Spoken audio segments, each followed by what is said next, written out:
जय हिंद, जय हिंद, बैठे। जय हिंद बेटे।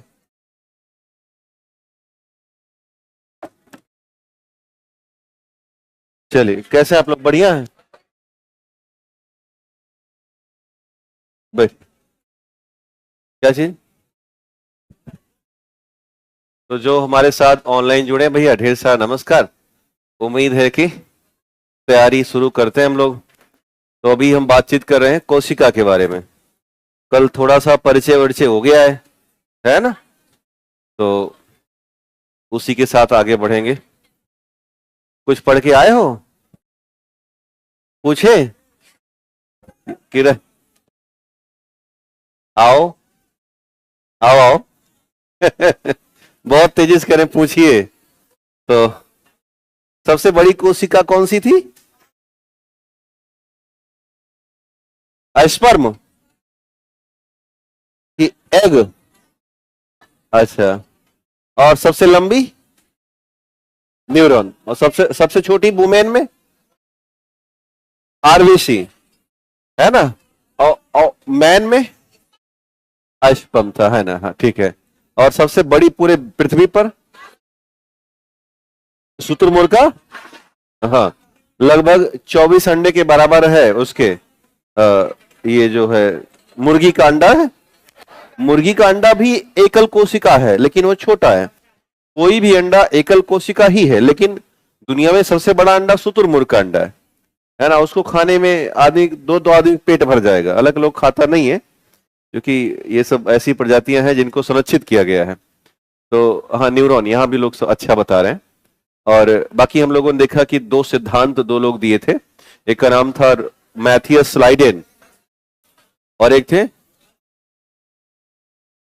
थियोडोर श्वान, और पूरा किया था रुडोल्फ बिर्चो ने। और कोशिका सिद्धांत दिया हुआ है रॉबर्ट हुक ने। और जीवित कोशिका के बारे में बताया है एंटोनी वॉन लिवेनहॉक ने। ये तमाम बातें थी। कोशिका सिद्धांत में 4 बिंदुओं पर बात हुई। चौथा और अंतिम बिंदु है कि प्रत्येक नई कोशिका का जन्म अपनी मातृ कोशिका से होता है, और नई कोशिका को पुत्री कोशिका कहते हैं, है ना? तीसरा पॉइंट है कि कोशिका में जैव रासायनिक क्रियाएं हो रही हैं, और यही हमारे जीवन का आधार है। दूसरा पॉइंट है कोशिका में अगर एक संख्या है तो एकल कोशिका, और 2 संख्या उससे ज्यादा है तो बहुकोशिका। पहला पॉइंट है कोशिका सबसे सूक्ष्मतम इकाई है। इसे संरचनात्मक और क्रियात्मक इकाई के तौर पर जानते हैं। अभी तक ये बातें हुई हैं, और उसके बाद हमने लिखा था कि कोशिका के प्रकार। तो लिखिएगा टाइप ऑफ सेल, या कोशिका के प्रकार। टाइप ऑफ सेल या कोशिका के प्रकार। तो इस पूरी धरती पर 2 ही प्रकार के जीवधारी हैं, या तो पादप हैं या तो जंतु हैं। तो एक है पादप कोशिका, और दूसरी जो कोशिका इसे हम कहते हैं जंतु कोशिका। पादप कोशिका से सभी प्रकार के पेड़ पौधे बने हुए होते हैं, और इन पेड़ पौधों में बैक्टीरिया,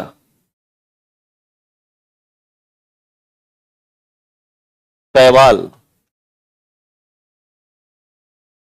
कवक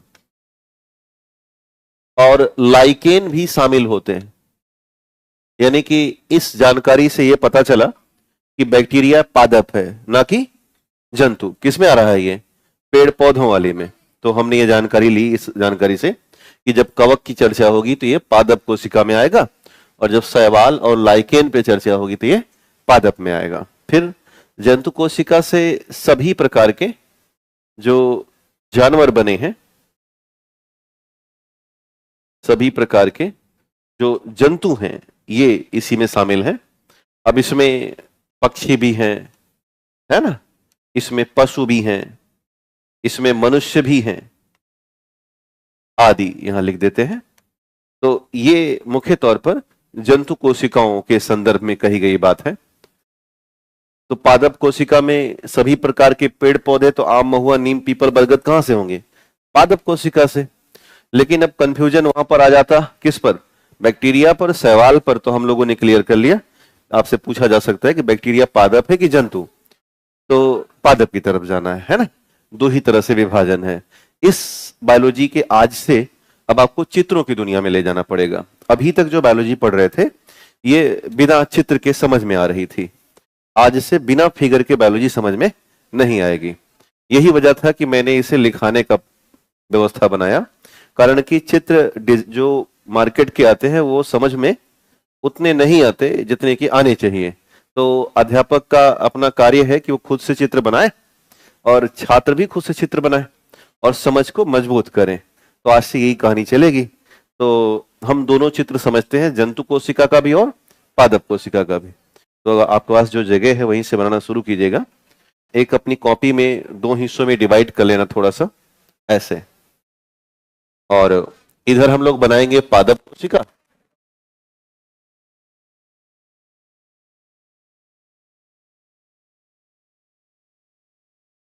और इस तरफ हम लोग बातचीत करेंगे जंतु कोशिका।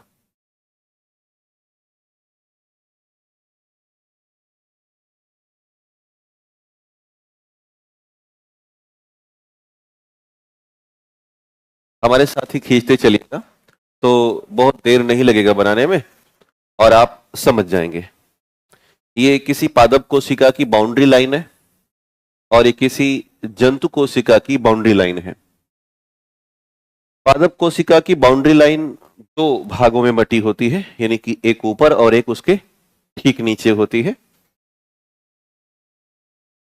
पहली वाली बाउंड्री लाइन को कहा जाता है कोशिका भित्ति। कोशिका भित्ति नाम भी साथों साथ लिख के चलिएगा।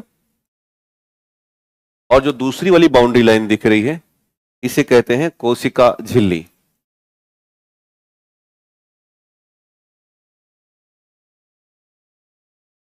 जंतु कोशिका में केवल एक बाउंड्री लाइन दिख रही है, कबर दिख रहा है, और यह कहलाता है कोशिका झिल्ली।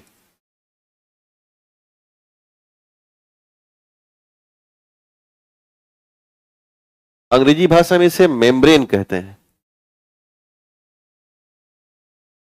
और भित्ति को वाल कहते हैं, सेल वाल। वाल मीन्स दीवार होता है ना।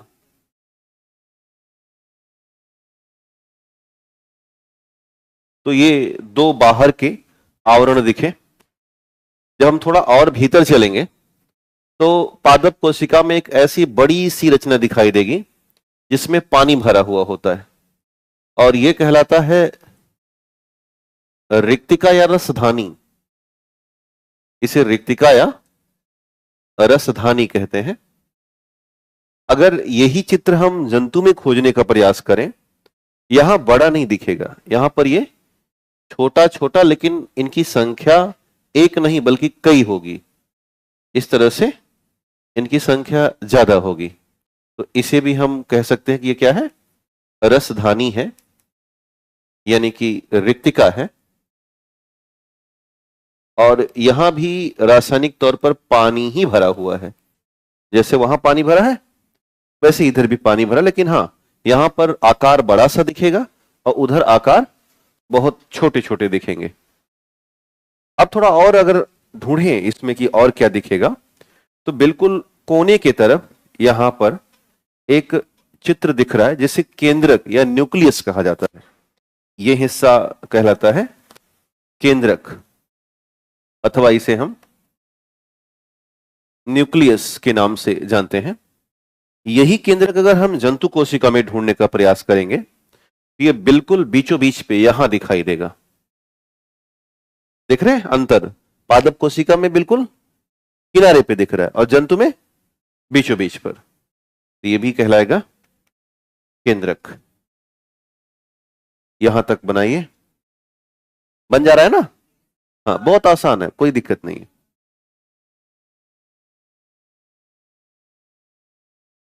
दरअसल है क्या ना कि यही याद करके चलना है, घर के लिए रखना ही नहीं है। अब पादप में और थोड़ा रिसर्च करते हैं तो यहां कुछ ऐसी रचनाएं दिख रही हैं। मैंने व्हाइट किया, बेसिकली ये रचना व्हाइट नहीं होती है बल्कि ग्रीन होती है, फिर भी हम चिन्हित कर रहे हैं। इस तरह से, और इसे कहा जाता है लवक। आपने नाम सुना होगा हरित लवक का, हरित लवक। अंग्रेजी भाषा में इसे कहते हैं हम प्लास्टिड। अब अगर हम यही लवक यहां ढूंढेंगे तो नहीं मिलेगा। हरित लवक हमारे में होता तो बात ही अलग थी। पढ़ने आती ना हम पढ़ाते ना आप पढ़ते, सारा खेल पैसे के लिए है, तो कहीं धूप में बैठ के भोजन बना लेते। ऐसा ईश्वर ने दिया ही नहीं सकती, तो हमें भोजन के लिए क्या करना पड़ता है, बाहर कमाए निकलना पड़ता है ना। पेड़ पौधे कमाते हैं थोड़ी, वो तो कहीं इकट्ठा खड़े हैं, पूरा जीवन काल वहीं खड़े खड़े बिता देते हैं। और थोड़ा अंदर चलेंगे तो कुछ और चीजें दिखेंगी, जैसे यहां पर एक अंग दिख रहा है और ये अंदर से ऐसे मुड़ा मुड़ा सा है, और यहीं पर और कई तरह के अंग हमें दिख रहे हैं इसके चारों तरफ। ये जो अंग है ये कहलाता है माइटोकॉन्ड्रिया। माइटोकॉन्ड्रिया और अन्य कोशिकांग है ये। अन्य चूंकि बहुत ज्यादा नाम होते हैं तो लिख नहीं सकते, अन्य लिख के काम चलाएंगे, आगे चल के हम इसे डिकोड करेंगे। माइटोकॉन्ड्रिया और अन्य कोशिकांग। यदि हम यही माइटोकॉन्ड्रिया यहां ढूंढेंगे तो पक्का मिलेगी। यहां पर एक माइटोकॉन्ड्रिया दिख गया, इसके बगल भी एक बड़ी सी माइटोकॉन्ड्रिया दिख गई, और भी और कोशिकांग भी दिखाई दे रहे हैं। तो यहां पर हम लिखेंगे माइटोकॉन्ड्रिया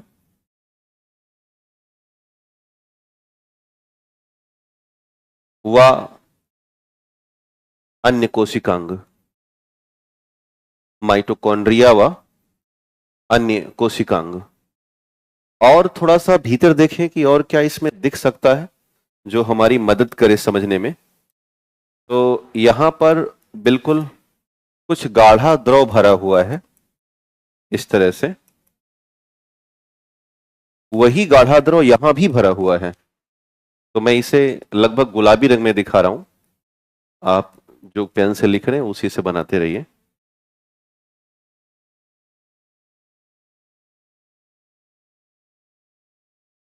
तो ये है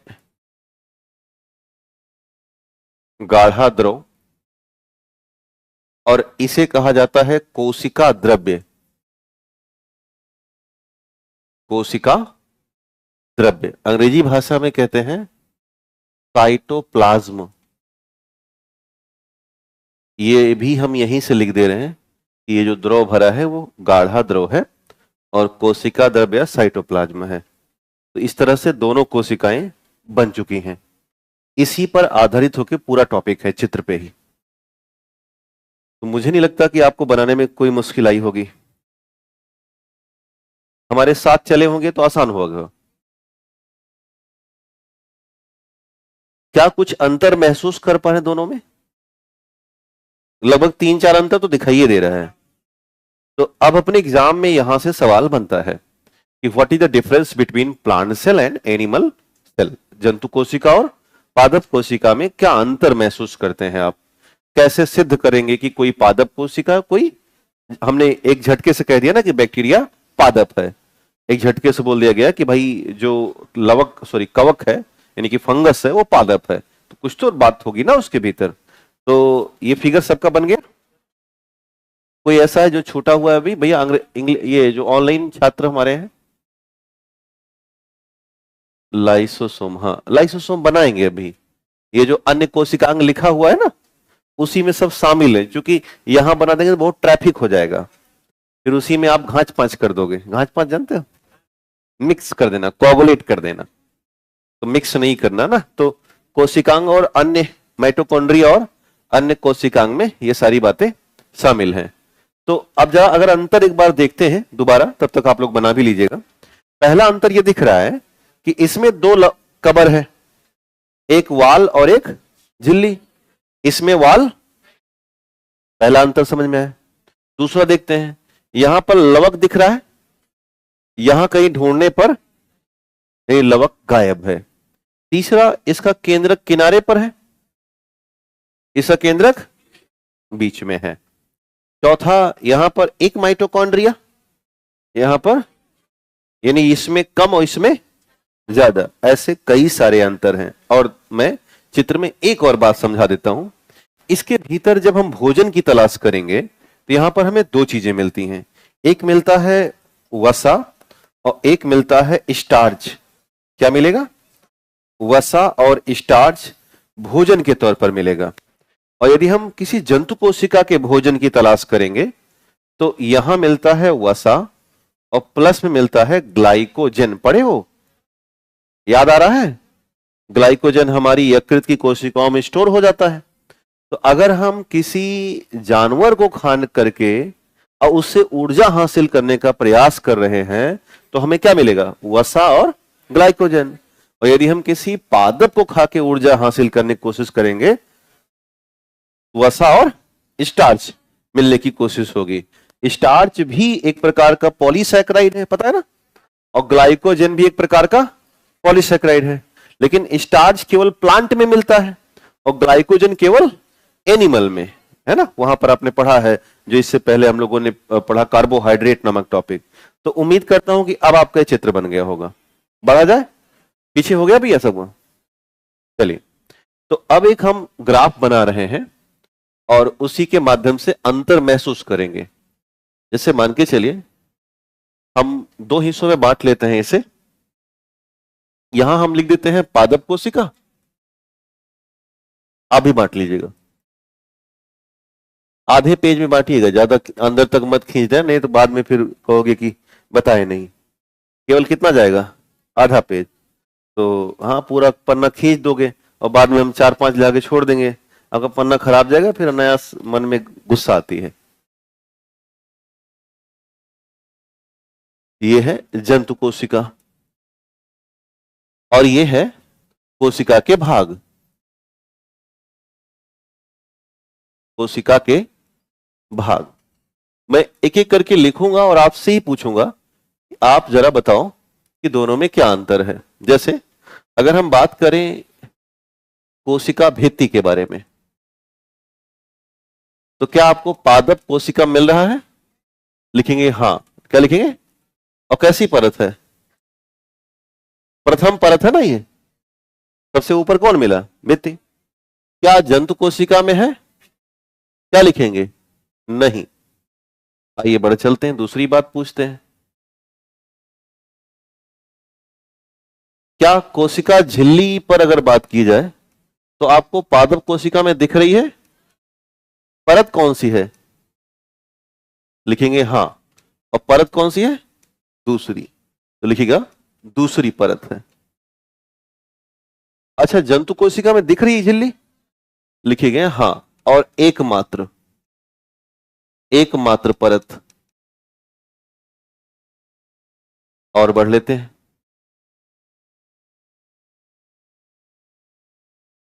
लवक के बारे में एक बार विचार कीजिए। पादप कोशिका में है और जंतु में नहीं है। बड़ी अच्छी बात है। और अंतर देख लेते हैं। केंद्रक के बारे में कुछ विचार करेंगे। क्या पादप कोशिका में है? लेकिन कहां है?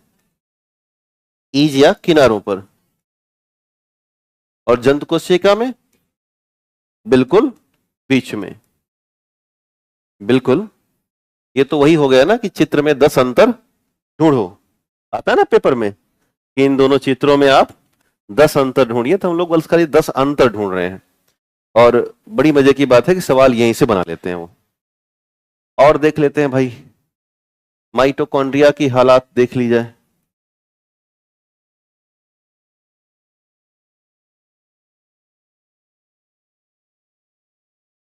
क्या जंतु पादप कोशिका में है?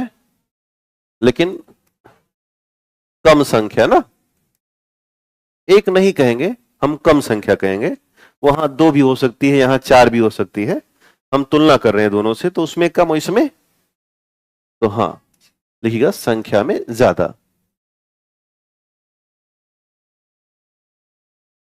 और अंतर ढूंढ लेते हैं।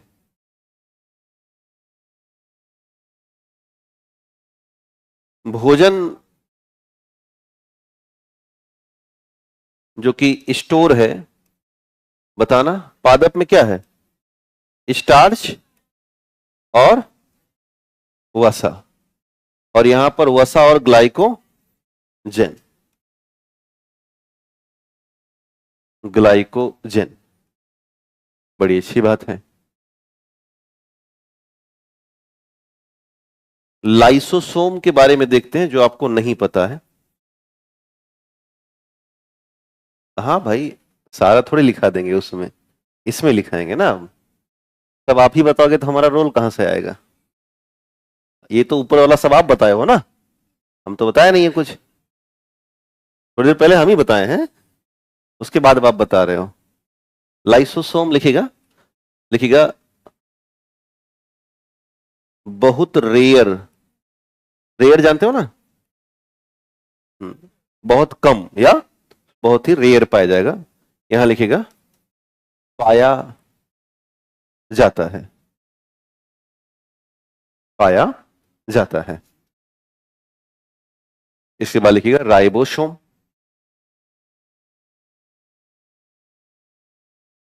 राइबोसोम लिखिएगा पाया जाता है, और यहां भी लिखिएगा पाया जाता है, यानी कोई अंतर नहीं है। तो लगभग लगभग जितनी भी जानकारी थी दोनों कोशिकाओं में, वो हम लोगों ने एक ग्राफ में फिट कर ली। तो लिखने से ज्यादा बेहतर है ना ये। अगर हम आपको ग्राफ ना बनाएं, लिखाएं तो अच्छी बात नहीं है। ये उस चित्र को देख करके ये ग्राफ हमारी समझ को अच्छा बढ़ा रहा है। यहां तक आपने खुद बताया है, इसके बाद हमने थोड़ी जानकारी दे दी है। हमारी जानकारी कोई खास जानकारी नहीं है। ज्यादातर एग्जाम में जो सवाल बनते हैं ये ऊपर लेके नीचे तक यहीं आते हैं। एक बार जहां आपने लवक में हाँ लिखा है, यहां पर जगह है थोड़ी बहुत, तो लिखेगा कि जो कवक या मशरूम होते हैं उसमें लवक नहीं पाए जाते। चाहे तो नीचे भी लिख लीजिएगा, कवक या मशरूम में लवक नहीं पाया जाता। यहीं पर लिख देना कवक अपवाद है, कवक में नहीं। कवक पादप में आते हैं ना, लेकिन आपने देखा मशरूम सफेद सफेद होता है, उसमें कहीं हरा तो है नहीं। हाँ, मशरूम, कवक को ही मशरूम कहते हैं। जो हम लोग खाते हैं मशरूम, वो वास्तव में कवक है, और उसका रंग सफेद है। तो सफेद होने के नाते अपना भोजन खुद नहीं बना पाएगा। बाकी पेड़ पौधों की तो कसौटी है ना कि उनको क्या करना होगा, भोजन खुद बनाना होगा, प्रकाश संश्लेषण करना होगा। और जब हरित लवक होगा तभी वो प्रकाश संश्लेषण कर पाएंगे, है ना। तो ये एक बेसिक अंतर रहा है। उम्मीद करता हूं कि अब आप इसे भूलेंगे नहीं। अब हम चलते हैं कोशिका के भीतर। और बन गया सबका भैया? हाँ,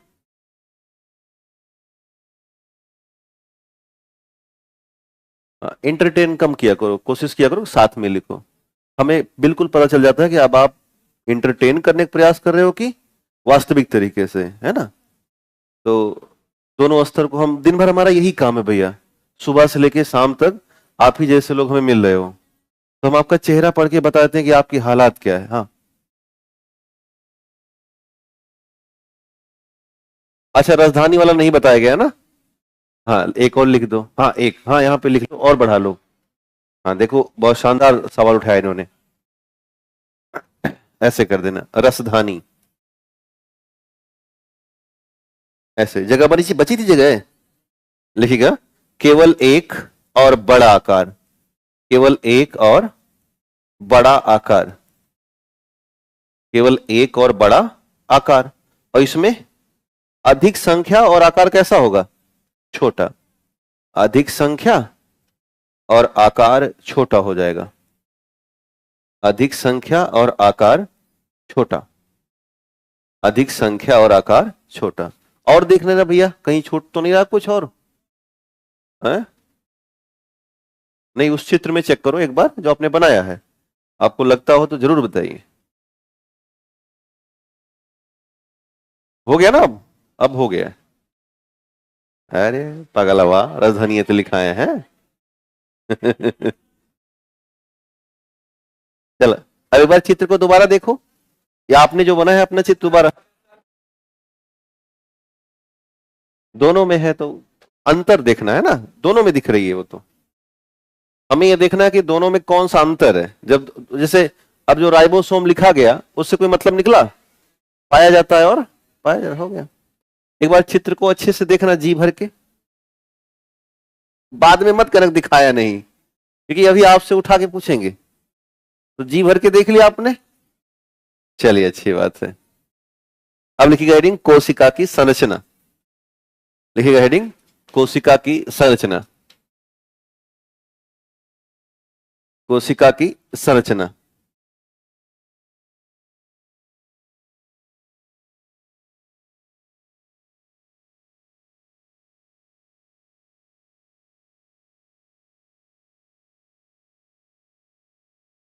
यदि हम कोशिका के भीतर चलें तो शुरुआत किससे होगी? कोशिका आवरण से, और कोशिका का जो आवरण है वो दो है, बताओगे कौन कौन सा? कोशिका भित्ति और कोशिका झिल्ली। चूंकि हम अब दोनों कोशिकाओं को रिप्रेजेंट कर रहे हैं, पादप को भी और जंतु को भी, तो आवरण में सबसे पहले क्या मिलेगा? कोशिका भित्ति, और दूसरा जो आवरण हमें दिख रहा है वो है कोशिका झिल्ली।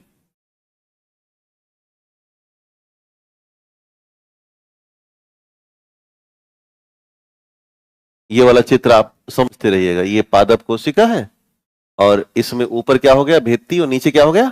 झिल्ली। मान लो कि इस पादप कोशिका में मैं रमेश को एंट्री दे देता हूं कि रमेश चलो किसके अंदर? पादप कोशिका के भीतर। अब ये झिल्ली क्रॉस कर गए और भित्ति क्रॉस करके कहां पहुंच गए? अंदर में। जैसे ही अंदर पहुंचेंगे ये भीग जाएंगे। क्यों भीग जाएंगे? क्योंकि वहां पर क्या है? कोशिका द्रव्य है, और ये बहुत गाढ़ा है, तो रमेश जाएंगे घबरा, कहेंगे ये क्या हो गया हमारे साथ। अचानक ये घबराहट में इनका हाथ पैर इधर घूमेगा, नीचे यहीं पर एक माइटोकॉन्ड्रिया पर इनका पैर टिक जाएगा, देख रहे हो? और माइटोकॉन्ड्रिया के अगल बगल बहुत सारे कोशिकांग हैं। अब ये उन कोशिकांगों से मुलाकात करेंगे, तो कोशिका द्रव्य में ही हमें क्या मिल जाएगा? कोशिकांग। क्या मिल जाएगा? कोशिकांग। अंदर गए ना हम लोग, तो अभी जो कोशिकांग है, जब रमेश घबराहट में अपने पैर हाथ मार रहे होंगे तो इनको अलग अलग तरह के कोशिकांग दिखेंगे। हम पूछे इनसे कि किस तरह कोशिकांग दिख रहे हैं, तो बताएंगे 3 तरह। कितने तरह के? अभी हाल फिलहाल यही बता रहे हैं कि रमेश कोशिकांग कैसे दिखे, तो कितने तरह के? 3। कह रहे हैं कि कुछ कोशिकांग जो हैं वो दोहरी झिल्ली वाले हैं, यानी उसमें झिल्ली ऊपर और नीचे 2 लगी है। हमने पूछा अच्छा और कैसे लग रहे हैं? तो कह रहे हैं कुछ कोशिकांग एकल झिल्ली वाले लग रहे हैं, उनको भी अंदर रहने देते हैं, काफी कुछ बताएंगे। हमने पूछा और कोई दिख रहा है क्या? कहीं हाँ, कुछ बहुत बदमाश हैं, बिना कपड़े घूम रहे हैं, यानी कि झिल्ली रहित है ना, मतलब इनको समझ नहीं आ रहा है कि समाज में कैसे घूमना है। रमेश का कपड़ा भीग चुका, नहीं दे ही देते। तो 3 तरह के कोशिकांग दिखे, दोहरी झिल्ली, एकल झिल्ली और झिल्ली रहित। तो अब हम और पूछेंगे, अच्छा ये बताओ दोहरी झिल्ली में कौन कौन दिख रहे हैं? तो ये बताना शुरू कर रहे हैं कि दोहरी झिल्ली में 2 ही दिख रहे हैं। कौन सा? कह रहे हैं कि पहला है माइटोकॉन्ड्रिया, क्योंकि उसी पे खड़े हुए हैं ना इस समय, माइटोकॉन्ड्रिया। हमने कहा और चेक करो क्या दिख रहा है, तो उन्होंने कहा कि लवक। क्या दिखा? लवक। इसलिए हमने इनको किस में घुसाया है? पादप वाले में, क्योंकि पादप में ज्यादा व्यवस्था है, सारा क्लियर हो जाएगा। हमने कहा अच्छा ये बताओ एकल झिल्ली में कौन सा दिख रहा है? तो इन्होंने कहा कि एकल झिल्ली में हमें कई दिख रहे हैं। हमने कहा नाम बताओ, तो कह रहे हैं अंतः प्रद्रव्य जालिका। क्या बताया इन्होंने? अंतः प्रद्रव्य जालिका। दूसरा हमने कहा और कोई दिखा? कि हाँ, एक बहुत मोटा सा गालजी बॉडी दिख रहा है। हमने कहा लिखते हैं भाई। हम कहे और देखो, तो कह रहे एक थैली नुमा रचना दिख रही है। हमने कहा क्या नाम है? तो बताया कि लाइसोसोम।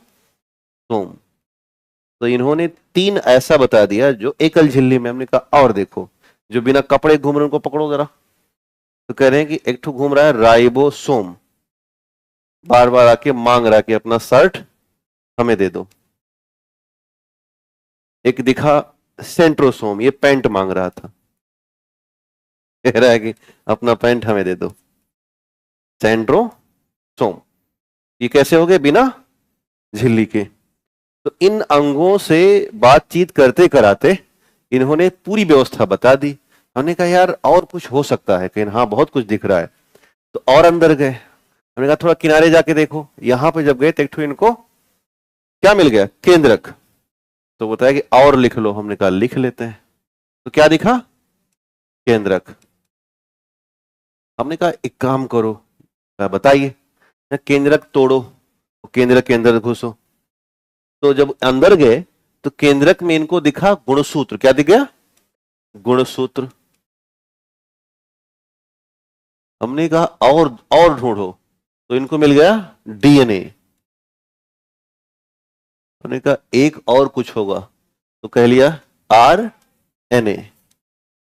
हमने कहा और कुछ बताओ, कहें कि अब हम मर चुके हैं, अब हमारा जीवन रहा नहीं। यानी कि मरते मरते इन्होंने पूरी कोशिका के बारे में समझा दिया। तो ये है कोशिका का वो चित्र जो आपने अपनी कॉपी में बनाया है, और वही हमने यहां पे क्या कर दिया?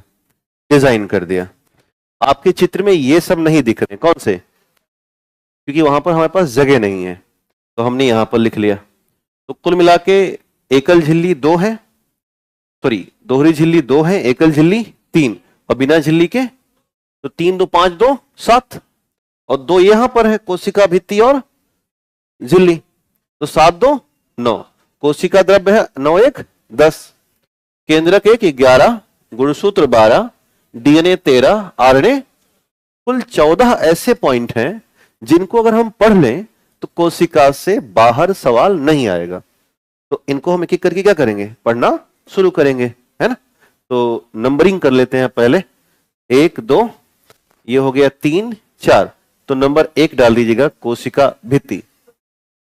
अब सारे पढ़ने हैं, आपके हाथ में है कि मैं क्रम से चलूं, आप बताते रहना।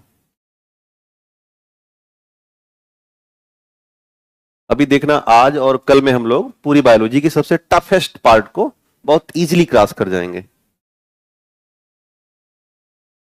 तो पहला क्या हो गया? कोशिका भित्ति।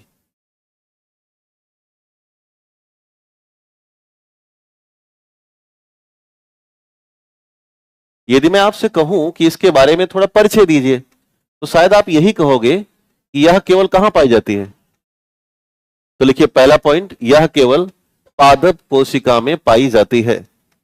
यह केवल पादप कोशिका में पाई जाती है। यह केवल पादप कोशिका में पाई जाती है।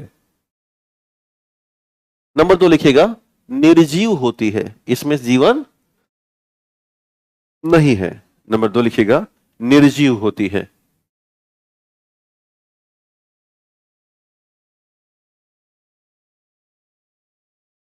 नंबर 3 लिखिएगा, पूर्ण पारगम्य होती है। यानी जीवन है नहीं तो कोई भी आए जाए किसी को रोकने की क्षमता इसे नहीं है।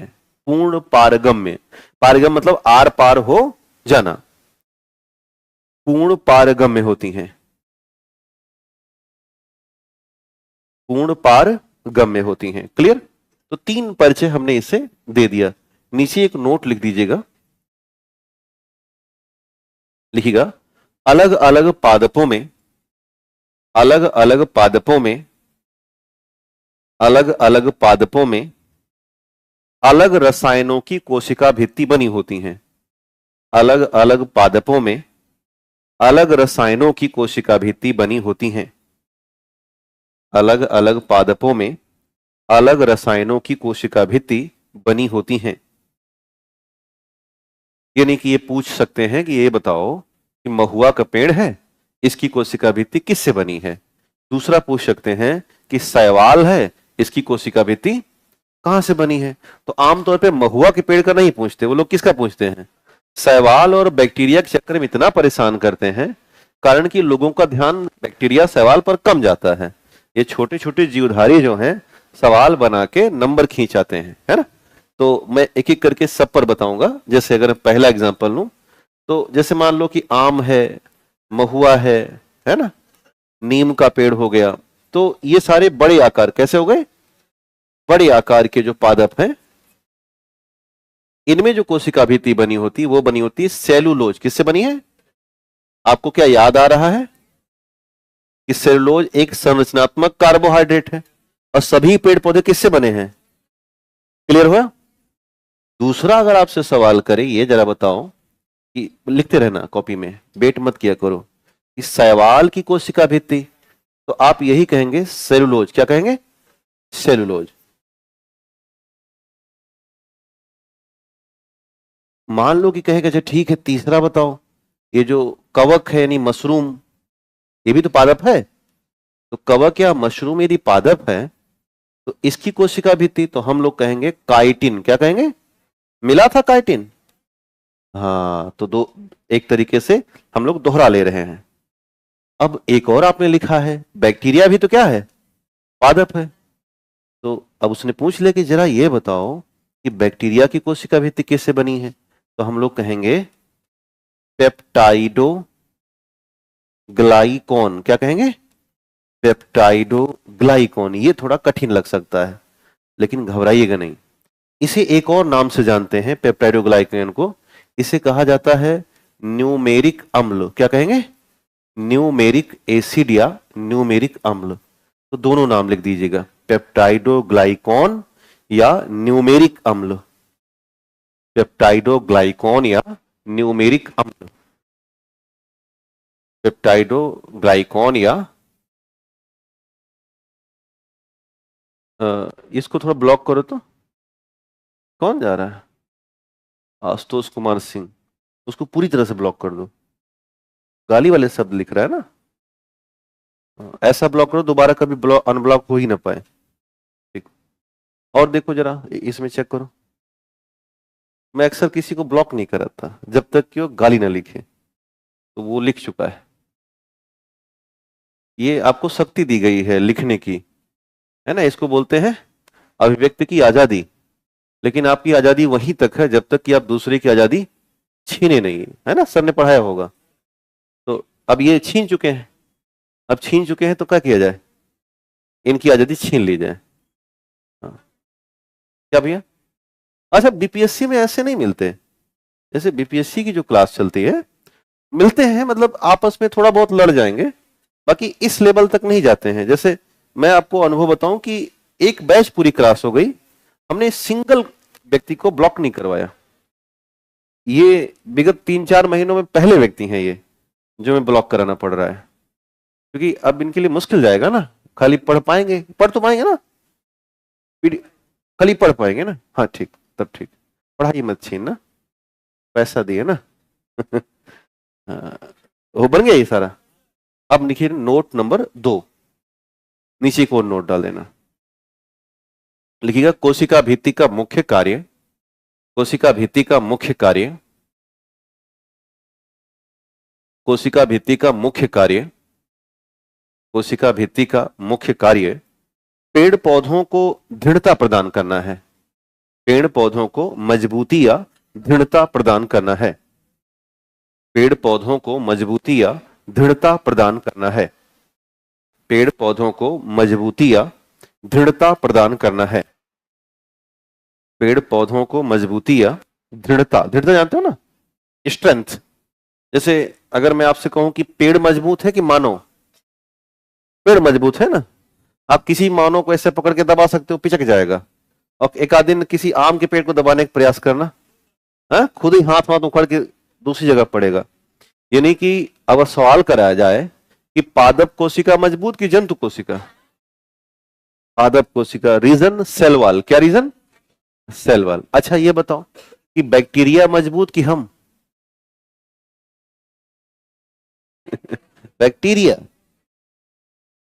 अब ये मत सोचना कि हम तो इतने बड़े प्राणी हैं। बैक्टीरिया जब जाता है ना तो बीमार करके उलाट देता है, देखा है कभी?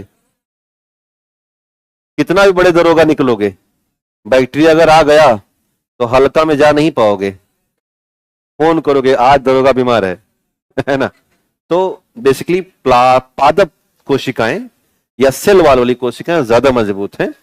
इसीलिए जब कभी मैं एंटीबायोटिक खाते हैं ना, इत्तेफाक की बात समझिएगा, ये मान लो कि पादप कोशिका है। देखो कुछ बातें हम लिखाते नहीं है, बताते चलते हैं, तो जो अच्छे छात्र होते हैं वो साइड से फटाफट लिखते चलेंगे। इसको बोलते हैं आउट ऑफ बॉक्स इंफॉर्मेशन, है ना, क्योंकि हमारे पास एक लिमिटेड आवर है आपको बताने के लिए और एक लिमिटेड स्कोप है, जानकारी अथाह है हमारे पास, क्योंकि हम कई सालों से काम कर रहे हैं। तो जब कुछ एक्स्ट्रा बताएं फटाफट लिखते चला करो। देखो ये जो सेल वाल है ना, अब मान लो कि कोई बैक्टीरिया अपनी बॉडी में गया तो वो सेल वाल के साथ जाएगा। जब हम एंटीबायोटिक खाते हैं तो इसको इसीलिए ही बनाया गया एंटीबायोटिक को, कि आप जाओ और सेल वाल को तोड़ो। एंटीबायोटिक यही एक काम करती है, अंदर जाएगा और पूरी बैक्टीरिया का सेल वाल तोड़ देगा, और जैसे ही बैक्टीरिया का सेल वाल टूटेगा ये पूरा का पूरा बैक्टीरिया खराब हो जाएगा, किसी काम का नहीं होगा। लेकिन अब ये सेल वाल तोड़ने में टाइम लगता है। बैक्टीरिया गया, उसने अपना जनन करना शुरू किया, पावर बढ़ाई, तो अब हजारों लाखों की संख्या में बैक्टीरिया आ गए। जब संख्या बढ़ी बैक्टीरिया की, इसीलिए कहते हैं कि अगर कभी एंटीबायोटिक खा रहे हो तो 5 दिन का कोर्स होता है, 7 दिन का, 21 दिन का, डॉक्टर बताएगा आपको कि ये एंटीबायोटिक ठीक होने के बाद भी खाते रहना। कुछ लोग क्या करते हैं, गलती से जरा सा ठीक हुए नहीं, आप दवाई नहीं खाएंगे, अगली बार अगर आप उसी बैक्टीरिया से बीमार हुए तो वो एंटीबायोटिक काम आप पर करना, क्योंकि वो बैक्टीरिया आपने उसे 4 दिन मारा, और 4 दिन मारा तो आपने उसी श्रृंखला के 1000 बैक्टीरिया मार दिए, लेकिन बचे कम से कम 2000। वो जो 2000 जो बच गए, उन्होंने अपने दोस्तों को मरते देखा, तो उन्होंने ये कहा अपनी पूरी लोगों को कि भाई हमारे भाई लोग मरे हैं तो क्या किया जाए, कहेंगे आवरण और मोटी कर। तो ये लोग क्या करते हैं, आवरण अपना एकदम पूरा एकदम मोटा कर लेंगे ऐसे ऐसे। अब ये मान लो कि, और जब तक आप दवाई दे रहे हो ना और मरता हुआ देखते हैं तो अपना पावर कम कर लेते हैं, कि शांत चुपचाप बैठ, निकलना मत, अभी दवाई आ रही है। और दवाई आपने बंद कर दिया, 1-2 दिन इंतजार करते हैं, दवाई आई नहीं आई, आज भी नहीं आई, नहीं है, फिर एक उसमें से एक नेता आएगा, नेता बैक्टीरिया कहेगा हमला, तो अब आप फिर बीमार हो जाओगे। जब 3 दिन बाद फिर बीमार हो गए तो डॉक्टर के पास, डॉक्टर साहब बीमार हो गए हैं। अब डॉक्टर को पता तो है नहीं कि आपने बीच में बदमाशी की है, सेम एंटीबायोटिक लिखेंगे, ये एंटीबायोटिक तोड़ने का प्रयास कर रही है, तोड़े नहीं पा रही है। अब आप 2-4 दिन खाए, डॉक्टर साहब दवाई असर नहीं कर रही है, रुको, कितना खाते हो, तो कहेंगे सर साहब 200 मिलीग्राम की दवाई खा रहे थे। पागल कहेंगे, 500 मिलीग्राम सुबह और 500 मिलीग्राम शाम, हमसे क्या मतलब, तुम्हारी किडनी खराब होगी, हमारे घर के थोड़ी हो। अब आप 500 मिलीग्राम खाए, वो आई एकदम दीवार का पूरा, बैक्टीरिया चिंता में, फिर मीटिंग बैठी, कह रहे हैं इस बार भाई कोनो खतरनाक दवाई खा रहा है। अब अगर मान लो आप, डॉक्टर ने कहा कि 5 दिन खाना, तो उसने आंकड़ा लगा लिया कि इनकी बॉडी में इतने बैक्टीरिया होंगे, 5 दिन में मर जाएंगे, और आपने फिर अगर चौथे दिन मारते मारते सब जैसे 3 दिन खाए, तुरंत चुपचाप फिर बैठ जाएंगे, नहीं हटना, अगले वाले कहे चुप रहो, शांत एकदम, दवाई आ रही है।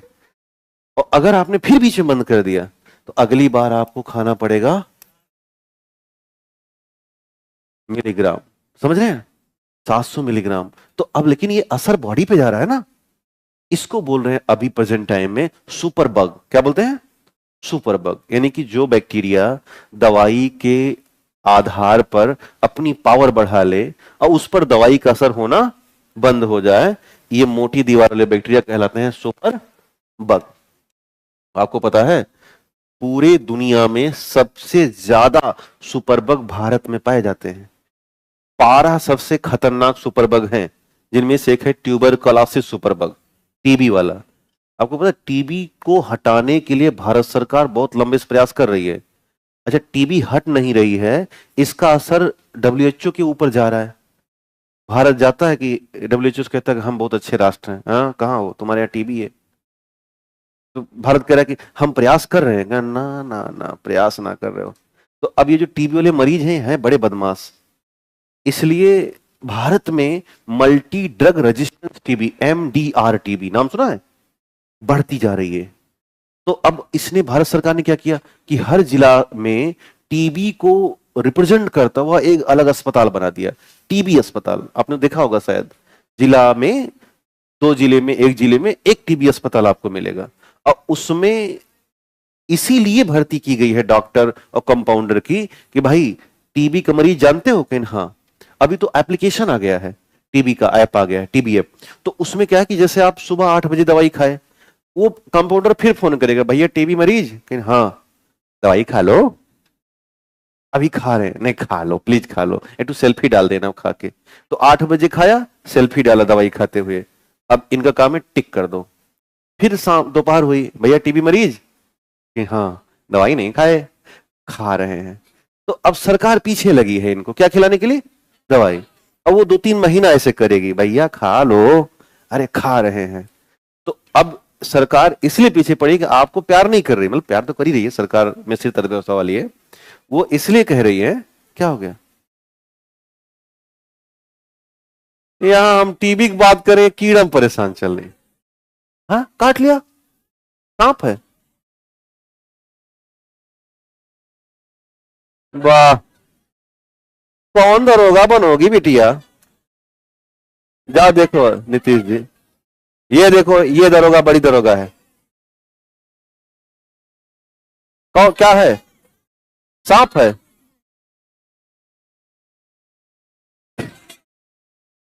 देखो देखो, बड़े बहादुर दरोगा हैं हमारे यहाँ। अरे कुचल दो पैरवा से, क्या है, हैं? सांप था तो पैर से रगड़ नहीं पा रहे थे, मर गया, मरा, बात खत्म करो। अरे सांप नहीं था। चले, कौन दरोगा बनेगा रे तू। सांप से डर गया, चलिए हो गया। अरे 5 स्टार होटल में ना बैठे हो भैया, जमीन में बैठे हो ना, तो आ सकता है, इसमें कौन सी बड़ी बात है। यहाँ एक दिन गरीब रथ में सांप आ गया था, उसमें ट्रेन में जा रहा था सांप बैठ के, और ऊपर से लटका कर हाय। और कैसे हो, एक चाय पिला दो। है ना, वो आया था पढ़ने के लिए, समझ रहे हो।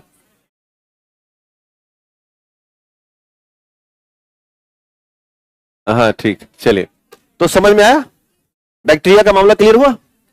हाँ, बायोलॉजी पढ़ने आ गया था, चलिए ठीक, बताओ भाई। हाँ, किडनी पे असर बता दें, किडनियां खराब हो जाएगी, बैठो बता, बैठो। किडनी होता क्या है कि हमारी किडनी को इसलिए बनाया गया है कि खून में कोई भी अपशिष्ट पदार्थ हो उसको साफ करो। अब अपशिष्ट पदार्थ में उसको दिया गया साफ करने के लिए नमक, चीनी, विटामिन, हार्मोन, यही सब दिया गया है, और उसी के लिए वो अभ्यस्त है। और आप क्या खा रहे हो, एंटीबायोटिक। जब एंटीबायोटिक गया तो कभी एंटीबायोटिक पानी में घोल के देखना, सफेद सफेद दाना दिखेगा आपको। अब वो एंटीबायोटिक खाया, पाचन तंत्र का हिस्सा बना, खून में पहुंचा, और खून से पहुंच गया किडनी में, और किडनी करी ए भाई नया सामान क्या आ गया, हम तो इसे जानते ही नहीं। अच्छा, ये क्योंकि दानेदार होते हैं तो किडनी पर ये घाव कर सकते हैं, किडनी को डबल वर्क करना पड़ रहा है, और इनका असर किडनी पर पड़ेगा और किडनी हो जाएगी फेल। इसीलिए कोई भी ऐरा गैरा सामान हमें खाना नहीं चाहिए। आपने देखा नहीं, अभी कल खबरों में है कि वो 7 महीने से यूरिन का इस्तेमाल कर रही थी किचन में, और पूरे परिवार का लीवर खराब हो गया। तो यूरिन में क्या था, यूरिया था। ऑलरेडी हम यूरिया बनाते हैं, और बाहर से अगर वो 7-8 महीनों से यूरिया खा रहे हैं तो लीवर क्या करेगा। लीवर भाई यार देखो, या तो सुनो या तो पूछा मत किया करो। ऐसे ही अगर हल्ला करोगे तो फिर तो मैं लिखाना शुरू कर दूंगा। लिखाते समय ऐसा शांत रहते हो जैसे लगता है दुनिया के सबसे सीधे लोग यहीं बैठे हैं, है ना, है ना। और जैसे हम नॉर्मल समझाना शुरू करेंगे तो तत्काल मुश्किल पैदा कर दोगे, यही अंतर है। इसलिए कहता हूं कि थोड़ा देखो, आपका भी एग्जाम बहुत लेवल का है, बहुत शानदार है। खान सर जब मुझे इसमें भेज रहे थे तो सर ने मुझे 2 बातें बताई कि आपको भेजने का रीजन क्या। हमने कहा बताइए। लेकिन आपको भेजने का रीजन ये है कि हमारे जो छात्र हैं दरोगा के, वो थोड़ा बोलते ज्यादा हैं, तो उनको धीरे धीरे धीमा करना है। ऐसा था क्या? हाँ, तो सर ने ये बताया है कि आप उनमें एडिकेट केवल पढ़ा के मत आइए, उनमें एडिकेट्स भी दे करके आइए कि बाहर समाज में कैसे हमें सही से पेश आना है। तो आप देखते हैं कि मैं वो चिल्ला के नहीं पढ़ाता, हमारा जो पढ़ाने का स्टाइल है बहुत धीरे धीरे है। जैसे कुछ लोग घबरा जाते हैं इधर ऑनलाइन में, एक तो कल लिख रही थी, "ये मास्टर अपने बारे में मत बताओ खाली हमें क्या करो, पढ़ाओ"। तो एडिकेट्स बहुत जरूरी होते हैं समाज में जीने के लिए। आमतौर पर दरोगा या पुलिस को लेकर के जो अपना समाज है वो इस चीज को लेकर भयभीत रहता है कि दरोगा है भी गाली दे देगा, है ना, इस तरह की कॉन्सेप्ट्स हैं। लेकिन हम चाहते हैं केजीएस से निकला हुआ दरोगा किसी एसडीएम से कम ना हो। जब वो उतरे तो लोगों को लगे, जब आपकी कहीं से विदाई हो ना, जिस थाने से आप वापस जाएं दूसरे थाने पर, तो मैं चाहता हूं कि ग्रामीण आपको फूल लेकर के मिलने आए। ऐसा दरोगा चाहिए, और ऐसा होता भी है, मैंने देखा है। कुछ ऐसे दरोगा हैं जब वो कहीं दूसरी जगह ट्रांसफर होते हैं तो गांव के लोग आंसू बहाते हैं। ऐसा मैंने देखा, मेरी जानकारी में है, बहुत से लोग हैं काम कर रहे हैं। तो बहुत, तो अब आप जाओगे तो ज्यादा हो जाओगे। जब आप केजीएस से निकलोगे और केजीएस से निकल करके जब आप थाना संभालोगे, और आप ये मेरी बात याद रखेंगे कि हमें क्या करना है, एडिकेट्स बनाने हैं, दिलों पर राज करना है। और दिलों पर राज तभी होगा जब हम भयादोहन की बात नहीं करेंगे। और देखो, भयादोहन केवल हल्ला करने से नहीं होता। रियलिटी बताएं कि मैंने एक दिन भी आपको भी डांटा नहीं है, और मैं चाहूं तो अभी एक सेकंड में भयादोहन बना सकता हूं। आपको लगेगा कि यार ये तो बड़ा बदमाश मास्टर निकला। इसका आशय क्या है? शांत रहो, ज्यादा आवाज मत निकालो, किसी से अनायास मिलने मत जाओ, अपने थाने के चौराहे पर ज्यादा मत बैठो। बैठना है तो 2-3 चौराहा आगे क्रॉस कर जाओ, या किसी दूसरे थाने के चौराहे पर बैठो। ये सब चीजें ध्यान में रखनी होती हैं। अब जहां थाना उसी के सामने एक ठो चाय की दुकान है, गए पसर गया, रामलाल चाय बनाओ। तो रामलाल आपके नाम पे क्या करेंगे पता है? लो पैसा लो, हाँ तो दरोगा साहब चाय पीने आते हैं, आपके नाम पे वो रिश्वत खाना शुरू कर देंगे। अब आप तो बड़े सीधे दरोगा, और रामलाल इधर चांदी काट रहे हैं, 4 रुपए की चाय बेचते हैं, 400 का रिश्वत खाते हैं रोज। तो नुकसान किसका जा रहा है? आपका जा रहा है। तो ये सारे एडिकेट्स ध्यान में रखने हैं, और जनता के दिलों पर राज करना है। एक ये जो पेशा है, इसको भी ये दिखाना है कि हाँ ये बेहतर है। आपको पता है, अपनी जो आम जनता है दरोगा से बात करने में डरती है, एसडीएम से बात करने में डरती नहीं है। पता है कि नहीं चीज? मैं चाहता हूं कि दरोगा से बात करने में प्रॉपर बात करें। एसडीएम तो बात की बात है ना, आप तो ज्यादा नजदीक हो जनता के, तो आप जाओ तो उनसे सही में पेश आओ। खैर, आते हैं मुद्दे पर। तो ये क्लियर हो गया ना कि बैक्टीरिया का असर कैसे हमारे ऊपर पड़ता है। तो हमने देखा कि बैक्टीरिया, सॉरी, जो कोशिका भित्ति, इसका काम है पेड़ पौधों को मजबूत बनाना, स्ट्रेंथ देना। अब थोड़ा एक चित्र समझिएगा। जैसे मान के चलो कि ये एक पादप कोशिका है और ये दूसरी पादप कोशिका है। तो इन दोनों पादप कोशिकाओं के बीच एक भित्ति होती है जिसे हम कहते हैं मिडिल लैमेला। क्या बोलेंगे? Middle lamella. ये दोनों में है, इसमें भी और इसमें भी। ये बनी होती है कैल्शियम और मैग्नीशियम। किससे बनी है? और इस मिडिल लैमेला के बीच में यहां पर एक ग्लू का काम करता है, गोंद की तरह, जिसे कहा जाता है सीमेंटिंग एजेंट। क्या बोलेंगे? सीमेंटिंग एजेंट के तौर पर जानते हैं। और यह कहलाता है पेक्टिन। क्या कहलाएगा? पेक्टिन। और पेक्टिन एक प्रकार का कार्बोहाइड्रेट है। क्या है? कार्बोहाइड्रेट। तो अगर आपसे पूछा जाए कि पेड़ पौधों की कोशिकाएं आपस में कैसे चिपकी हैं, तो जवाब हो जाएगा पेक्टिन यानी सीमेंटिंग एजेंट के द्वारा। इस चित्र को नीचे बना लीजिए।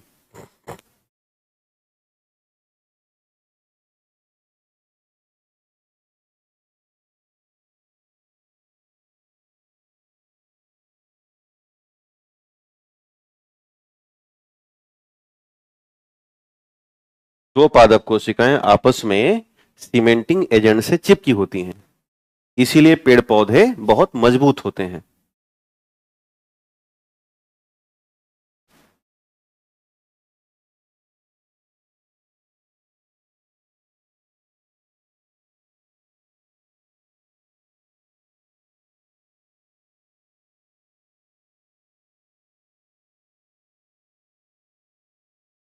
मिडिल लैमेला किससे बना है? कैल्शियम और मैग्नीशियम।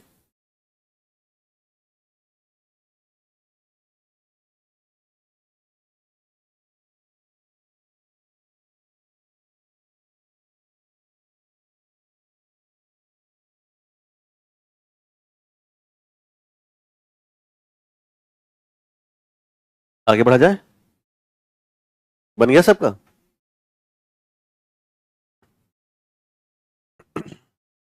इसके बाद है कोशिका झिल्ली, नंबर 2 पे कौन सी थी?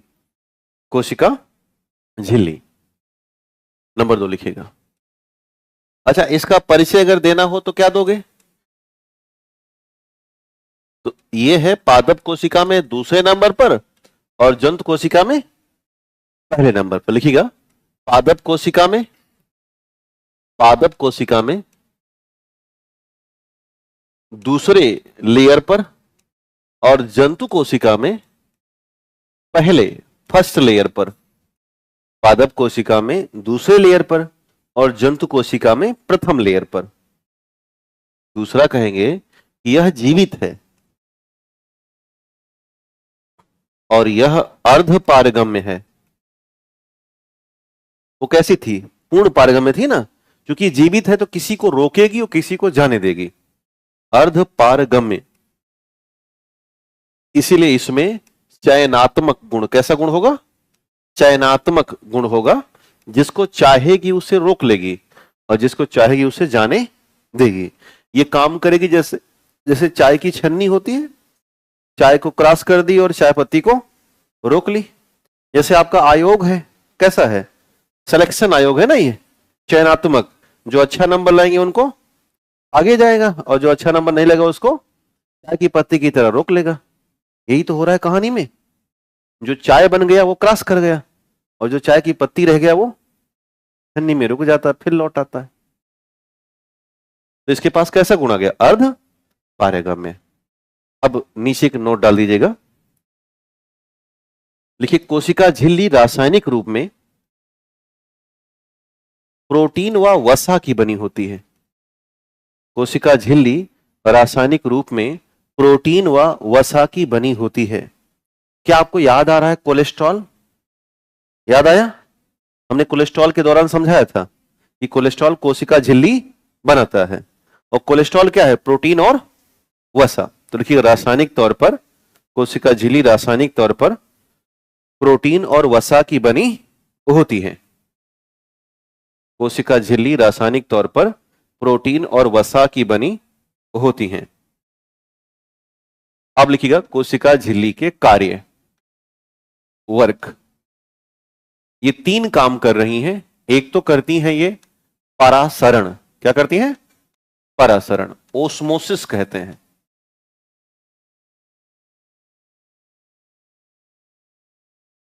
ध्यान देना, जब ओस्मोसिस हो रहा होगा जी,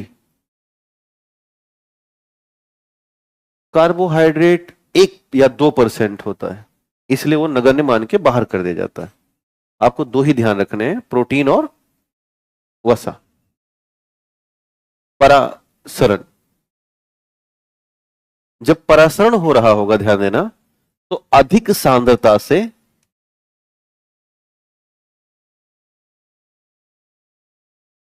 निम्न सांद्रता की ओर, सॉरी, निम्न सांद्रता से निम्न सांद्रता से अधिक सांद्रता की ओर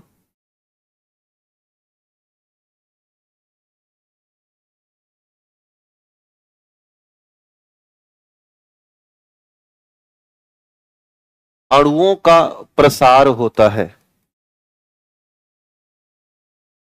इस बात को हम आपको समझाते हैं, पहले नीचे बना देना कि जब ये परासरण कर रही होंगी तो निम्न सांद्रता से अधिक सांद्रता की ओर अणुओं का प्रसार होगा। इस बात को ऐसे समझिएगा, आपने शायद देखा होगा कभी, जब हम साबुन और पानी मिला देते हैं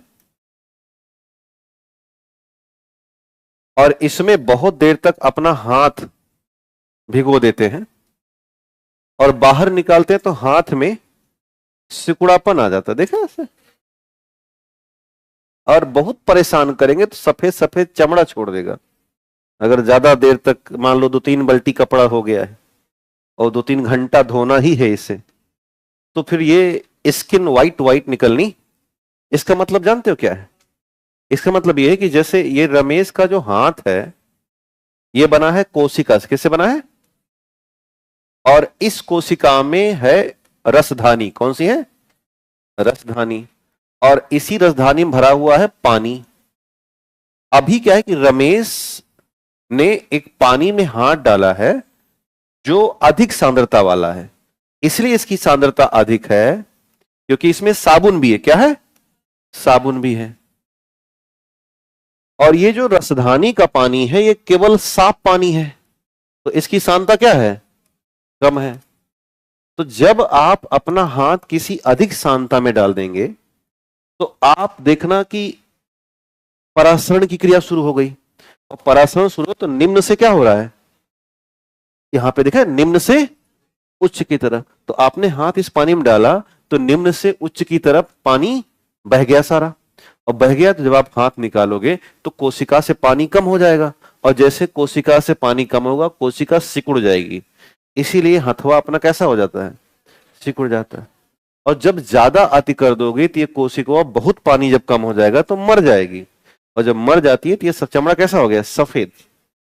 तो उस समय आप अपने ऊपर अत्याचार कर रहे हो, ये अच्छी बात नहीं है। इसलिए बहुत देर तक नदी में नहाना नहीं चाहिए। आप देखो नदी में आधा घंटा नहा के वो बहुत प्यास लगती है, कभी अंदाजे हो? इसका पता रीजन क्या है? नदी का पानी अधिक शांत था और हमारा पानी कम शांत था। हमने नदी में डुबकी लगाई 2-4 मिनट तो ठीक है, और उसके बाद नदी का पानी कह रहा है हमारे वाले पानी को आओ, सारा पानी सोखना शुरू कर दिया। हमें लग रहा है कि मैं तो पानी में हूं, हमें तो कोई चिंता की बात ही नहीं है। लेकिन जब आप बाहर निकलोगे तो पैर एकदम दर्द से भारी हो जाएगा। देखा होगा आपने, वो लगता है कि यार बहुत थक गए हैं क्या, लगता है किसी ने लाठी मारा हुआ है। कारण कि पूरा पानी हमने खींच दिया किसमें? नदी वाले पानी में। इसीलिए कभी भी बहुत अधिक सांद्रता में या नदी के पानी में देर तक रुकना नहीं चाहिए। नहाओ, 2-4 डुबकी मारो, जितना पाप 3 का पाप है 3 का मारो, 7 का पाप है 7 मारो। वो तो आप जानते हो आपने कितना पाप किया है। 3 वाला है 7 वाला है? 1 वाला है, अनलिमिटेड है।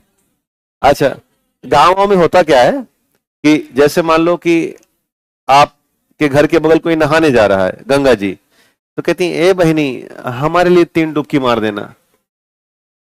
कहो।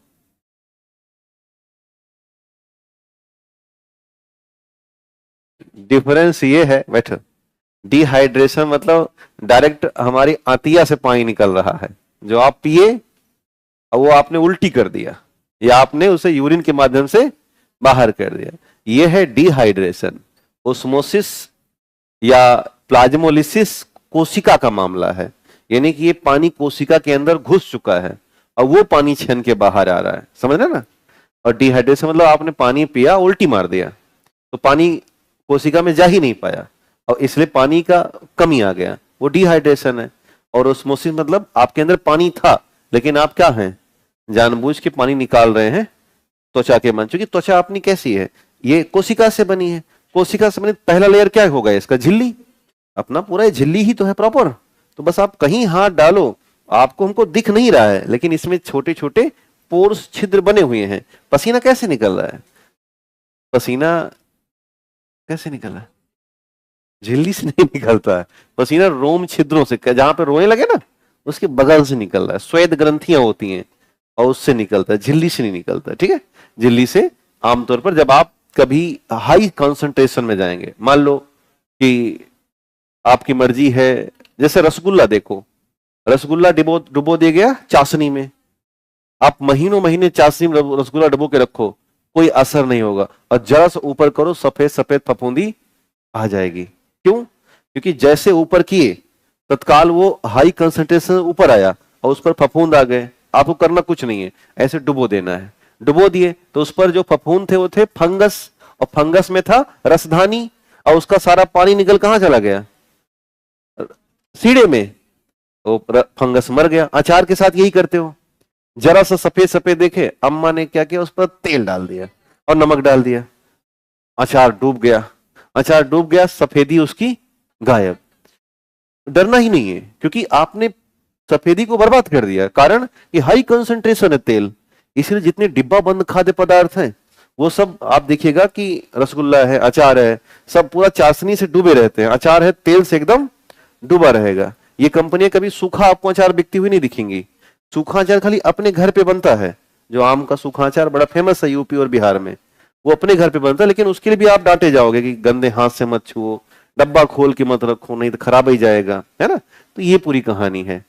इसका बड़ा रीजन है कि हम कोशिकाओं को मार डालते हैं। समझ में आया? चलिए नंबर 2 लिखिएगा, परासरण के बाद विसरण। दूसरा जो काम करती है, ये करती है विसरण का। ये कहलाता है डिफ्यूजन अंग्रेजी में। और इसमें जो अणुओं का प्रसार होता है वो अधिक सांद्रता से कम सांद्रता की ओर, अधिक सांद्रता से कम सांद्रता की ओर। और आमतौर पर ये गैसों के साथ रिप्रेजेंट करता है कि जैसे कोई गैस है कोशिका में, वो बाहर निकलेगी तो वो फैल जाएगी। आपने देखा होगा, अगर हम यहाँ पे परफ्यूम मार दें अभी तो पूरा महकेगा। क्यों? क्योंकि परफ्यूम जिस डब्बे में बंद है उसमें कंसंट्रेशन बहुत ज्यादा है। छक की आवाज करता है वो, डीओ मार के जो आते हैं, बिना नहाए डीओ मारे 3 बार ऐसे पहुंच गए मार्केट में, तो उसमें कंसंट्रेशन बहुत ज्यादा है और वायुमंडल में कंसंट्रेशन कम है। आपने मारा और अधिक से कम की तरफ भागा और पूरा फैल गया। ठीक है, ये वाली कहानी है। ऐसे शरीर से जब गैस निकलती है तो वो बहुत हाई कंसंट्रेशन से निकलती है और बाहर कंसंट्रेशन कम है। देखते देखते पूरी बाउंड्री में प्रसार कर जाएगा। लोग कहेंगे कौन है कौन है कौन है। तो सारा खेल यहां पे है। इसको बोलते हैं विसरण। क्या बोलते हैं? विसरण। तीसरा जो काम कर रही है वो है पारगम्यता। हर विचारधारा में विज्ञान है, बस आप समझो उसे। तो 3 काम है कोशिका झिल्ली के, परासरण, विसरण और पारगम्यता। मतलब आर पार होना, आर पार होना। और इस पारगम्यता में ये करती है क्या? चयन करती है। जिसको चाहेगी उसको भेजेगी, जिसको नहीं चाहेगी उसको बंद कर लेगी। ये रही कहानी मुख्य तौर पर दोनों आवरण की। अब हम कोशिका के भीतर चल रहे हैं। कब का हो गया ये तीनों? जब हम कोशिका के भीतर चलेंगे तो हमें मिल जाएगा कोशिकांग। क्या मिल जाएगा? कोशिकांग। और कोशिकांग में हमें मिलेंगे 3 तरह के कोशिकांग। जरा बताओगे दोहरी झिल्ली में कौन कौन से होते हैं? माइटोकॉन्ड्रिया और लवक।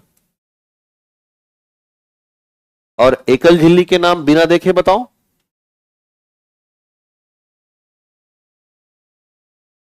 ईमानदारी से बिना देखे मन में दोहराओ। अंतःप्रद्रवी जालिका या एंडोप्लाज्मिक रेटिकुलम और गोल्जी बॉडी और लाइसोसोम। नहीं मतलब आप तो लिखे ही हो, हम आपको दोहरवा रहे हैं। आप तो पहले से लिख चुके हो ना। इससे क्या होगा कि आपके मन में सेट होगा, अचानक एक बार में याद नहीं होता ये। और जो बिना पैंट के घूम रहे थे, झिल्ली रहित। और ये कौन कौन से हैं? राइबोसोम और सेंट्रोसोम। तो अब हमें सब पर विचार कर लेना है। तो पहला विचार किस पर करेंगे? माइटोकॉन्ड्रिया। लिखिएगा हेडिंग माइटोकॉन्ड्रिया।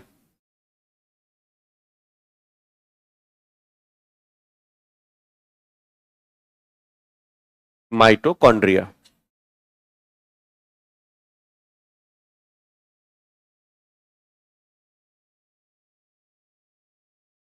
माइटोकॉन्ड्रिया का छोटा सा चित्र नीचे बनाइएगा।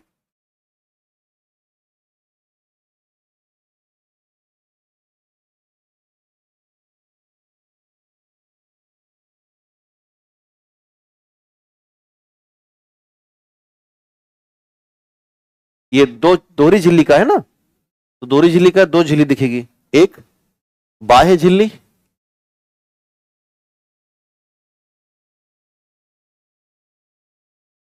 और आप देखेंगे तो ये बहुत स्मूथ है, इसमें कोई कट नहीं है, तो स्मूथ। और ये अंदर क्या है? आंतरिक झिल्ली।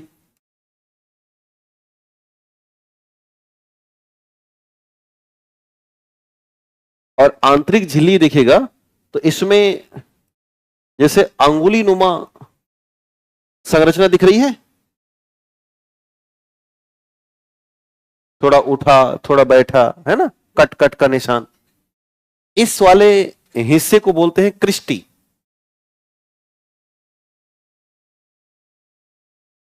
जो कट्स आपको दिख रहे हैं ना, 1 2 3 4 5 6 करके, इसे क्रिस्टी कहते हैं। और क्रिस्टी पार्ट है किसका? आंतरिक झिल्ली का। और थोड़ा भीतर चलते हैं, यहां पर आपको थोड़ा जैसे गदा की तरह संरचनाएं दिखेंगी, और ये कहलाता है ऑक्सीसोम। तो सवाल पूछ सकते हैं कि ऑक्सीसोम किस अंग का भाग है? माइटोकॉन्ड्रिया का। थोड़ा और देखेंगे तो इसमें माइटोकॉन्ड्रिया के भीतर डीएनए क्या मिल जाएगा? डीएनए। और इसे हम कहते हैं माइटोकॉन्ड्रियल डीएनए या एमडीएनए। थोड़ा और देखेंगे तो इसमें हमें राइबोसोम क्या दिखेंगे? राइबोसोम। ये हो गए राइबोसोम। और ये अंदर का पूरा हिस्सा, पूरा आंतरिक भाग जो होगा,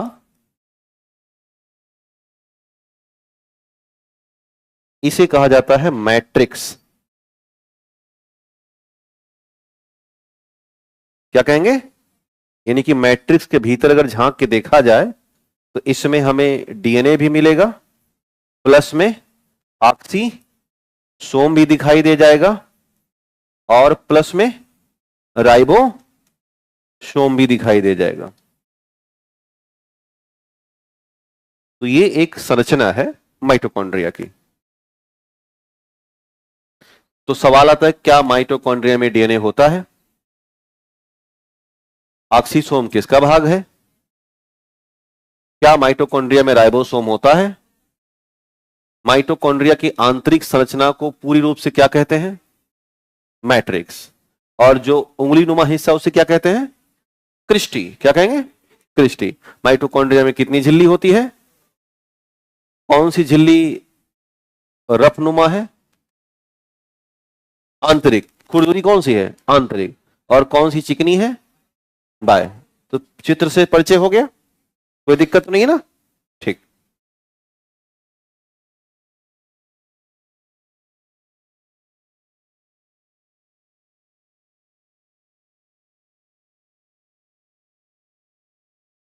समय बड़ी जल्दी बीत जाता है, कम से कम 4 घंटे हो तो कुछ क्रास हो। हाँ। देखते हैं और क्या छाएं होती है ना।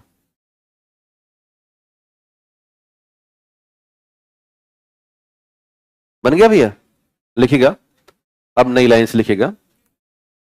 अच्छा अच्छा। और ये लाइनदार काहे लिखते हो? सफेद पन्ना नहीं पाते मार्केट में, बच्चे लगे हो। अब आप इस लेवल के नहीं हो ना, वो लिया करो। जैसे देखो ये भाई साहब लिए वाइट वाइट लिख रहे हैं, रूल वाला कॉपी मत लिखो, है ना, दौर बदल गया। और रफ में काहे लिखती हो आप? हैं? हाँ, रफ कार्य नहीं है ना, ये वास्तविक कार्य है। अपनी जो सोच है उसे हमें मजबूती से बढ़ा के रखना है। ये मान के चलो कि हम दरोगा हो चुके हैं, मानते नहीं हो क्या? तो जब दरोगा हो चुके हो तो लाइफ स्टाइल कैसी बनानी पड़ेगी? कम पैसे में ही दरोगा जैसा सोचो। तो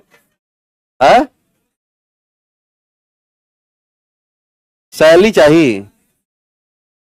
हाँ, मिलेगा। 2 4 6 महीने नहीं, डंडा लेके मत घूमो, है ना, नहीं तो कहेंगे फिर तो आप बिहार में तो कोई था 2 लाख रुपए में बन गया था कुछ। हाँ यही है ना। और उसके बाद वो गाना बनाना शुरू कर दिया है। नहीं, आप ऐसा मत करना। क्या हो गया? फिर दिखा सांप? बड़ी पागल लड़की है भाई रही, है ना? चलिए, क्या कह रहे हो? अच्छा अच्छा, चलिए लिखिएगा। माइटोकॉन्ड्रिया। मित, मिथीश कुमार कह रहे हैं कि थोड़ा और फास्ट पढ़ाइए, बहुत धीमे चल रहे हो। हाँ हाँ। और है? क्या चीज? अरे खान सर नहीं पढ़ते ना? भैया एक काम करना ना, ये क्लास बंद हो जाएगी, तो आप इसको 3x कर लेना। है 2x तो है ही। हाँ, हम माइटोकॉन्ड्रिया ऐसे हो जाएगा। माइटोकॉन्ड्रिया जैसे वो कहता है बीमा आगरा की विषय वस्तु है, कृपया इससे दूर रहे। तो इस तरह से बोलेगा। जब ऐसे बोलेगा तो आप आराम से पढ़ना, है ना? चलिए, तो लिखिएगा माइटोकॉन्ड्रिया। पहला पॉइंट, माइटोकॉन्ड्रिया को कोशिका का पावर हाउस कहा जाता है। माइटोकॉन्ड्रिया को कोशिका का पावर हाउस कहा जाता है। माइटोकॉन्ड्रिया को कोशिका का पावर हाउस कहा जाता है, क्योंकि यह क्योंकि यह ग्लूकोज का विखंडन करा के, क्योंकि यह ऑक्सीजन की मदद से, ऐसे बढ़ाना, ऑक्सीजन की मदद से क्योंकि यह ऑक्सीजन की मदद से ग्लूकोज का विखंडन कराती है। ऑक्सीजन की मदद से ग्लूकोज का विखंडन कराती है और एटीपी का निर्माण होता है। ऑक्सीजन की मदद से ग्लूकोज का विखंडन कराती है। ऑक्सीजन की मदद से ग्लूकोज का विखंडन कराती है और ATP, adenosine triphosphate, ATP adenosine triphosphate का निर्माण होता है। एटीपी या एडेनोसिन ट्राइफॉस्फेट का निर्माण होता है। उस माइटोकॉन्ड्रिया को कोशिका का पावर हाउस कहा जाता है, क्योंकि यह ऑक्सीजन की मदद से ग्लूकोज का विखंडन कराती है और क्या बना रही है? तो देखो, अब ये है माइटोकॉन्ड्रिया। इसने क्या किया? जब हमने श्वसन किया, ध्यान देना, जब हमने सांस लिया तो क्या मिल गया? और ऑक्सीजन कहां गया? माइटो। और जब हमने भोजन किया तो भोजन से मिल गया ग्लूकोज, और ये कहां गया? माइटो। और अब माइटोकॉन्ड्रिया ने एक अपना रोल निभाया, और रोल किसका निभाया? पावर हाउस का। और इसने एक रिएक्शन करा दिया C6H12O6 और प्लस ऑक्सीजन, और तोड़ दिया इसे adenosine try phosphate plus carbon dioxide और प्लस H2O। तो जो एटीपी बना, यही हमारे लिए ऊर्जा प्रदान कराता है, अर्थात इसी से हमारे दिन भर की बैटरी चार्ज हो जा रही है। इसे नीचे बना लीजिए। चित्र को, ग्राफ को बिल्कुल मिस मत करो, याद नहीं करना, यहां से समझ के जाओ।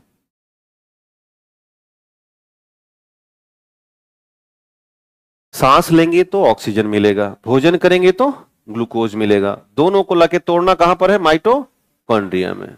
और तोड़ के बना दीजिए एडेनोसिन ट्राई फास्फेट, और उसी से पूरी बैटरी चार्ज कर दीजिए। दिन भर यही हो रहा है।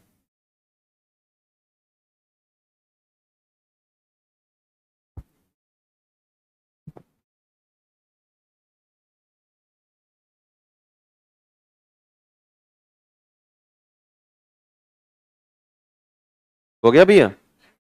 अच्छा, उनका हो गया होगा ना, जो फास्ट वाले थे, उसका हो गया होगा। अब लिखिएगा नीचे नोट, ये पावर हाउस है। पावर हाउस कहा गया ना इसे, पावर हाउस कहा गया क्योंकि इसने तोड़ दिया है।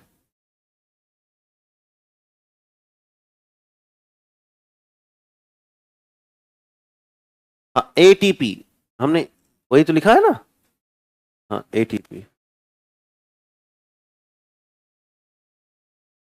अब लिखिएगा नीचे नोट, एक वैज्ञानिक थे, इनका नाम था रिचर्ड अल्टमान। हाँ नीचे एक नोट डाल दीजिएगा, रिचर्ड अल्टमान ने माइटोकॉन्ड्रिया के बारे में बताया, जबकि कार्ल वेंडा ने माइटोकॉन्ड्रिया का नामकरण किया। रिचर्ड अल्टमान ने माइटोकॉन्ड्रिया के बारे में बताया, जबकि कार्ल वेंडा ने इसका नामकरण किया है।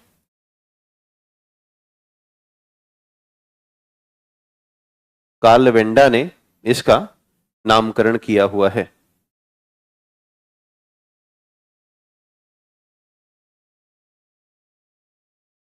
माइटोकॉन्ड्रिया के बाद कौन सा अंग दिखा हमें? लवक जी, इसके बाद हिंट डाल लीजिएगा, लवक दूसरा अंग है।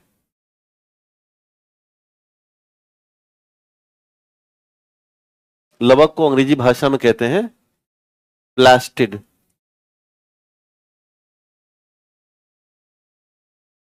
तो क्या ये दोहरी झिल्ली का है, एकल झिल्ली का? लिखिएगा, दोहरी झिल्ली वाला कोशिकांग है। लिखिए पहला पॉइंट, दोहरी झिल्ली वाला कोशिकांग है और केवल पादप कोशिकाओं में पाया जाता है। केवल पादप कोशिकाओं में पाया जाता है। दोहरी झिल्ली वाला कोशिकांग है और केवल पादप कोशिकाओं में पाया जाता है।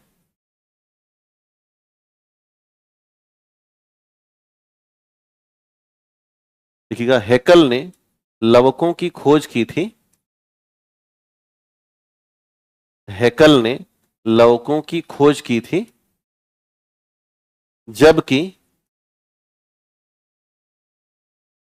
डब्ल्यू सिम्पर ने इसकी व्याख्या दी। हैकल ने लवकों की खोज की थी, जबकि डब्ल्यू सिम्पर ने इसकी व्याख्या दी। डब्ल्यू सिम्पर ने इसकी व्याख्या दी। नीचे एक नोट पॉइंट डालिएगा, हैकल और डब्ल्यू सिम्पर लिख दिया ना आपने। हैकल बार बार पूछे जाते रहे, हैकल के शिष्य थे डब्ल्यू सिम्पर। तो हैकल ने जब खोजा तो इनकी उम्र बहुत ज्यादा थी, 80 के समथिंग समथिंग थे। तो जब तक इस पर और व्याख्या देते तब तक ये निकल लिए। तो सारा खेल इनके हाथ में आ गया डब्ल्यू सिम्पर के। तो स्पेशली डब्ल्यू सिम्पर ने हरित लवकों के बारे में बड़ा काम किया। तो नीचे एक नोट डाल दीजिएगा कि लवकों का मुख्य कार्य भोजन निर्माण, लवकों का मुख्य कार्य भोजन निर्माण व भोजन का भंडारण करना है। भोजन का भंडारण करना है। लवकों का मुख्य कार्य भोजन निर्माण व भोजन का भंडारण करना है।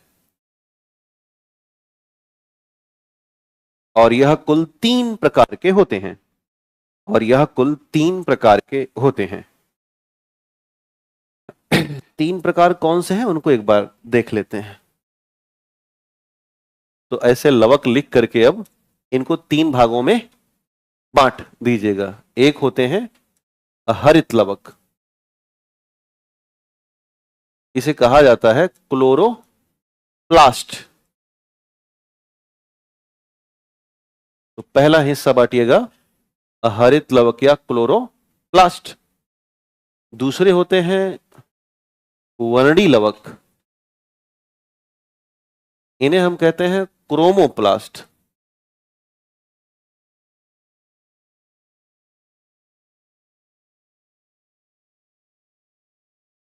और तीसरे जो लवक होते हैं ये होते हैं अवर्णी लवक।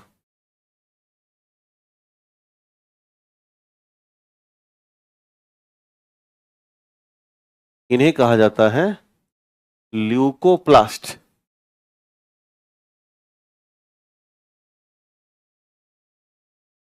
इस तरह से विभाजित कीजिएगा, हरित लवक, वर्णी लवक और अवर्णी लवक।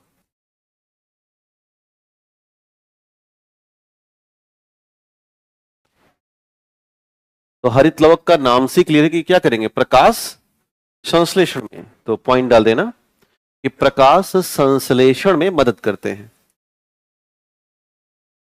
प्रकाश संश्लेषण में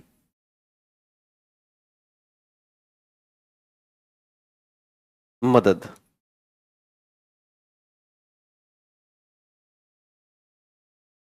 जो वर्णी लवक होते हैं ये फूल और फल में रंग प्रदान करते हैं, फूल व फलों में रंग प्रदान करना।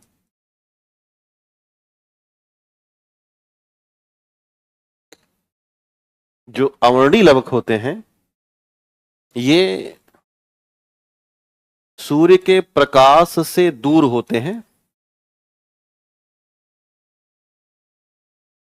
तो अगर मैं आपसे कहूं कि कौन सा भाग पेड़ पौधों का सूर्य के प्रकाश से दूर है, तो रूट, या तो अगर सूर्य के प्रकाश में है भी तो फलियां। जैसे आप मटर देखो तो मटर अंदर बंद है और ऊपर से क्या लगा है, कवर लगा है, वहां तक सूर्य का प्रकाश पहुंच नहीं पा रहा, डायरेक्टली नहीं पहुंच रहा। और दूसरा ये सफेद अथवा रंगहीन कैसे होते हैं, सफेद अथवा रंगहीन होते हैं। इनका काम है भोजन को इकट्ठा करना, भोजन का संग्रहण करना, भोजन का संग्रहण करना। और ये कुल 3 तरह के होते हैं, 2 और 3। एक होते हैं जिन्हें हम कहते हैं एमाइलोप्लास्ट,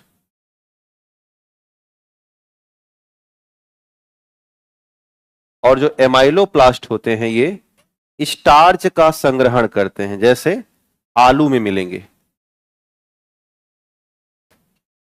एक होते हैं प्रोटीनोप्लास्ट,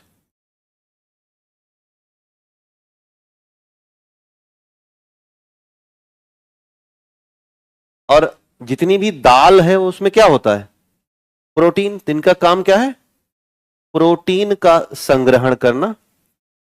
और आप चूंकि प्रोटीन पढ़ चुके हो तो स्रोत बताने की आवश्यकता हमें नहीं है। और तीसरे होते हैं, मैं इनको इधर लिख रहा हूं, तीसरे वाले, इन्हें कहा जाता है इलियोप्लास्ट। और जो इलियोप्लास्ट होते हैं ये वसा क्या संग्रहण करेंगे, वसा का। तो मैं ये नहीं बताऊंगा कि वसा कहां से मिलती है, आप जानते हो। सभी तरह का तेल क्या है, वसा, तो उसमें क्या मिलेंगे, इलियोप्लास्ट।